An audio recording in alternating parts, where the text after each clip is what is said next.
গোপালের দিদা রান্না করে সবাইকে স্বাগত। আশা করি বন্ধুরা সবাই ভালো আছে। আমার আজকের রেসিপি চিংড়ি দিয়ে বাঁধাকপি, শিম, আলু, মূলো। কড়াতে তেল, 5 ফোড়ন, পেঁয়াজ, বেশি করে পেঁয়াজ দিয়ে ভাজতে দিয়েছি দেখুন।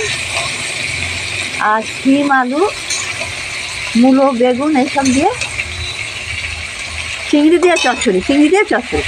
এই যে চিংড়ি আর এই যে বাঁধাকপির কাটা আছে, একটু বড় করেই কেটে নিয়েছি। চচ্চড়ি তো বড় করেই কেটে নিয়েছি। এই সবজিটাকে ফার্স্টে ভালো করে ভেজে নেব। এই সবজিটা কিন্তু ভালো করে ভেজে নিতে হবে। 5 ফোড়ন আর পেঁয়াজ দিয়ে শিম, আলু, বেগুন, মূলো এগুলোকে আমি ভাজতে দিয়েছি। খুব ভালো করে ভাজা হয়ে গেলে, এই সবজি না ভালো ভাজা হলে তরকারি ভালো হবে না। ভাজা হয়ে গেলে এই বড় করে কেটে রাখা বাঁধাকপি, টমেটো, কাঁচা লঙ্কা সবই দিয়ে দেবো। আর সব ভাজা হয়ে গেলে এই চিংড়িটাকেও দিয়ে দেবো। তা দেখুন, বাঁধাকপি চচ্চড়ি এমনিও ভালো হয়, ভালো করে করতে পারলে। আবার চিংড়ি দিয়ে কিন্তু ভীষণ ভালো হয়। আমার সঙ্গে থাকুন, দেখুন। এবারে সবজি এখানে আরও অনেক কিছু দেওয়া যায়, বরবটি, বিনস এগুলোও দেওয়া যায়। আমি তো মূলো, শিম, বেগুন, আলু হ্যাঁ দিয়েছি।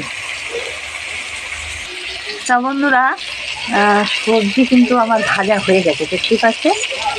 সবজি ভাজা হয়ে গেছে। এই সবজি ভাজাটা ভালো হলে তরকারিটা টেস্ট ভালো হয়। এবারে কী দেবো? হলুদ গুঁড়ো, একটু লঙ্কার গুঁড়ো, নুন আর একটু চিনি, সামান্য চিনি ওপাশে আছে। দিয়ে দেবো টমেটো, কাঁচা লঙ্কা।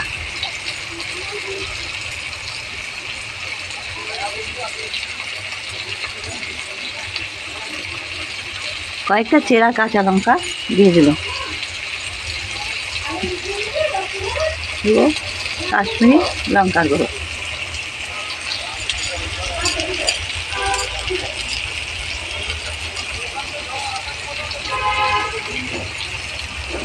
এবারে সবজিটাকে আর একটু ভালো করে ভেজে নেব।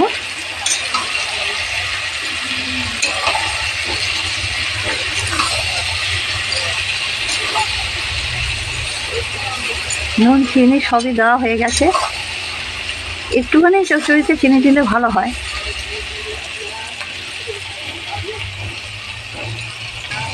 দিয়ে দিয়েছি চিংড়িগুলোকে দিয়ে দিয়েছি, দেখতে পাচ্ছেন। এখানে আমি চিংড়িগুলোকে দিয়ে দিলাম। চিংড়িগুলো আরেকটু ভেজে নিচ্ছি। এবারে বাঁধাকপিটাকে একটু একটু করে মেশাবো।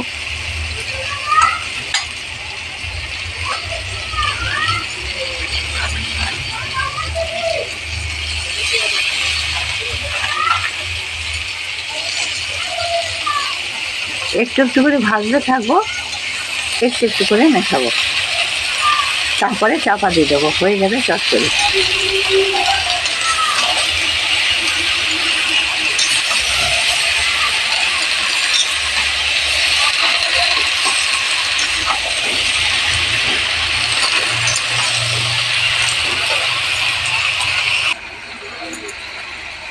একটু একটু করে সব কপিটাকে মিশিয়ে দিয়েছি। তারপরে চাপা দিয়ে দেবো। এখানে জল দিতেও লাগবে না, কপি থেকে তো জল বেরোবে।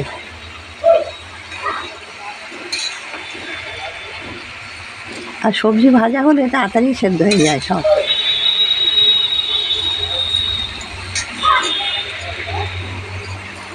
আর একটু নাড়তে নাড়তে চাপা দিয়ে দেবো।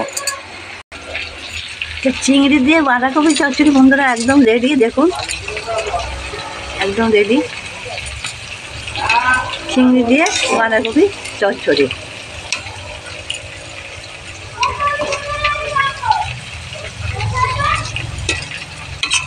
এই বাঁধাকপি চচ্চড়ি রেসিপিটি আপনাদের কেমন লাগলো? বাঁধাকপি, চিংড়ি, আলু, বেগুন সব দিয়ে যে চচ্চড়ি রেসিপিটি আপনাদের কেমন লাগলো? ভালো থাকুন, সবাই ভালো থাকুন। দিদা সবাইকে জানাচ্ছে অনেক অনেক নমস্কার।